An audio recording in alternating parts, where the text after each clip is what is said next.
I'm going to let you in on a little secret. Not every problem that you have with the federal government is Joe Biden and or Kamala Harris's fault. Okay. Of course, my name is Matt Stevens, and this is your Matt Minute in Politics. I'm so glad to be with you, and I'm actually wanted to do a little teaching today, if you will. I keep hearing this come up, and I thought it'd be a great video, and I've had to stop a couple people as I've heard it over the past couple of months, okay? I am all about, if you don't know me, I'm all about placing blame where it truly belongs. You know, I'm not just about the blame game, but if we're going to solve problems in government, we have to know who is causing the problems, why they're causing them, and how do we fix them. Okay, so this idea that everything is Joe Biden and or Kamala Harris's fault, Joe Biden specifically because he's the president, is just not an accurate argument to me. I want to help people have accurate arguments so that we can solve real problems for people. Okay, so how do we do that? The first thing we're going to do is we're going to do a quick little lesson. The number 3. Okay, follow me. There are 3 branches of government. There's the executive, that's the White House. And all of the cabinet level departments like defense and state and commerce and interior and all that. That's the executive branch. Then there is the legislative branch. That's the U.S. House and U.S. Senate, better known as Congress, in D.C. The third one is the U.S. Supreme Court. Okay, that's the judicial branch, which is what it's called. It's made up of the U.S. Supreme Court. So we've got executive, legislative, and judicial. 3 co-equal, keyword there, co-equal and separate branches of government, okay?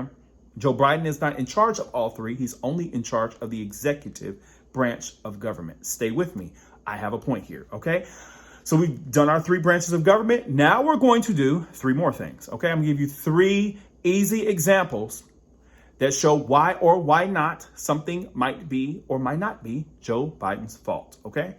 Let's talk about the Build Back Better plan. That's our first example. I'm sure you've heard it on the news. It was supposed to be a $3.5 trillion plan. Now it's like $1.75 trillion because things got cut. Certain people didn't agree with what was in the bill. Certain Democrats, didn't agree with what was in the bill.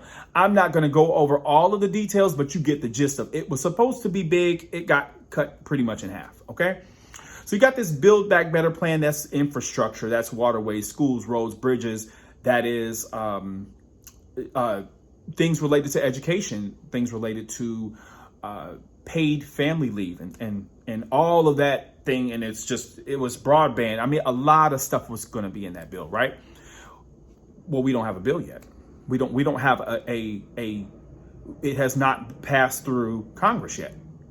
There's nothing for the president to sign into law because the bill has not passed both houses of Congress yet, okay? And so when we look at that argument, we look a little deeper and we see, oh, there's 2 people that are holding that up. That is Joe Manchin of West Virginia and Kyrsten Sinema of Arizona. Manchin and Sinema, keep those names in your mind.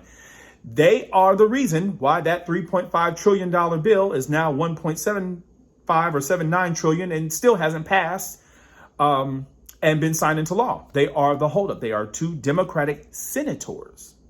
Senate, remember, is the legislative branch of government. That means that until they are on board, we need them plus the other 48 Democrats that do support that bill.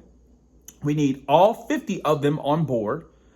And, well, none of the 50 Republicans will support it. So you'd have a 50-50 tie, 50 Democrats, 50 Republicans. Kamala Harris, because she is also the president of the Senate, she would serve as a tie-breaking vote. You'd have 51-50. Bam. You got waterways, roads, schools, bridges, Build Back Better. All that would be yours for the very low price of 3.5 trillion, Let me get my big figures together. 3.5 trillion. All that is yours. It would be yours. It would have been yours had Manchin and Sinema been on board for it from the beginning. Okay, so they weren't. That's example 1. That whole hold up on your crumbling roads being fixed.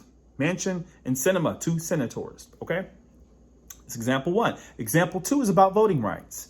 Okay, we could have had the John Lewis Voting Rights Act, the Freedom to Vote Act, Voting Rights Advancement Act, John Lewis Voting Rights Advancement Act, Freedom to Vote Act would have been yours federal voting rights protections. We know that we all need that. These oppressive voter suppression bills that have been coming out of the state houses, we'd had federal law to knock those down and to provide at least a floor that people would be able to, from state to state, that people would be able to have when they are needing their voting rights to be protected. So things like guaranteed early voting and, processes and procedures around absentee, all that. You could add all that. Had it not been for, guess who? Joe Manchin of West Virginia, Kyrsten Sinema of Arizona, and I'm going to add all 50 Republicans, because in order to pass that bill without getting rid of the filibuster, you need 60 votes in that instance. So you would have needed Manchin and Sinema to make 50 Democrats, plus you would have needed 10 Republicans. No Republicans support you or I having expanded access to the ballot. So instead of putting 10 Republicans in that basket with those 50 Democrats, I'm just going to blame the entire Republican Party, because I don't understand how anyone could be comfortable with the people that they serve not having better access to the ballot. Okay. So in that case, whose fault is it? You guessed it right. The legislative branch. It's Manchin, Sinema, and all of the Republicans, none of whom have stood up. None of those 52 people have stood up to say that having the expanded access to the ballot box and protecting the right to vote is important. That was example 2. 1 was Build Back Better. That was Manchin and Sinema's fault. 2 is voting rights. That's Manchin, Sinema, and all of the Senate Republicans. Last example, stay with me and we're going home, okay? Final example. Remember that chaotic withdrawal from Afghanistan in mid-August, right? All of a sudden, everybody you knew was like an Afghanistan expert, and oh my God, we left our partners in Afghanistan, et cetera, et cetera. A lot of that was true, yes, but we did get 100,000 people out of Afghanistan. But remember that week, that month, when it was like, oh my God, what's going on in Afghanistan? And they're flying all these people to like Europe and the United States and taking them in as refugees in this country. So remember that, right? Well, the final decision to ultimately do the troop withdrawal from Afghanistan, that decision in August, was that of Joe Biden's.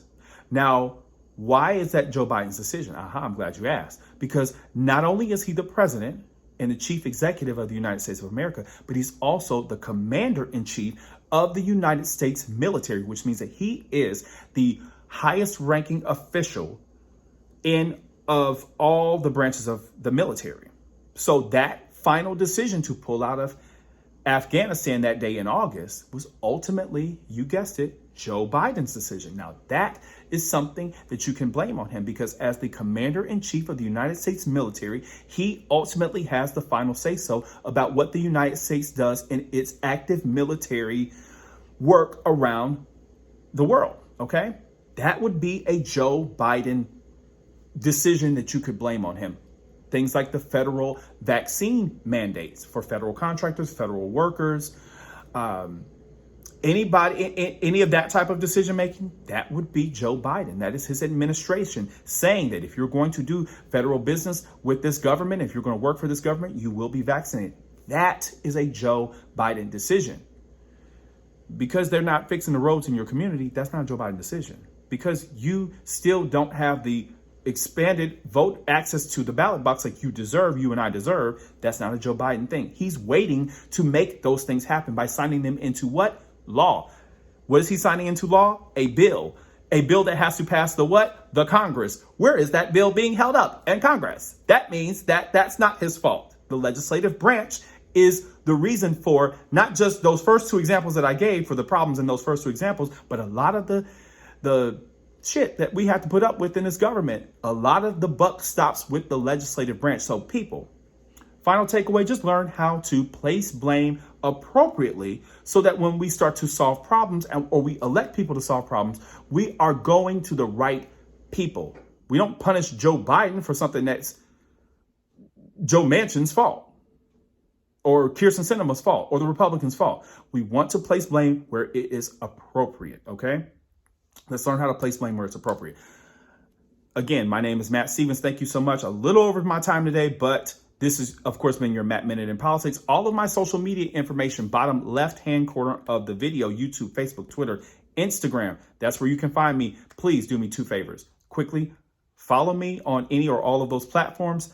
Second of all, share the videos. I really appreciate that. So with that said, I'm going to let you go. Everybody have fun placing blame where it is truly due. And a lot of it is with the legislative branch. That's it. I'll talk to you guys very soon.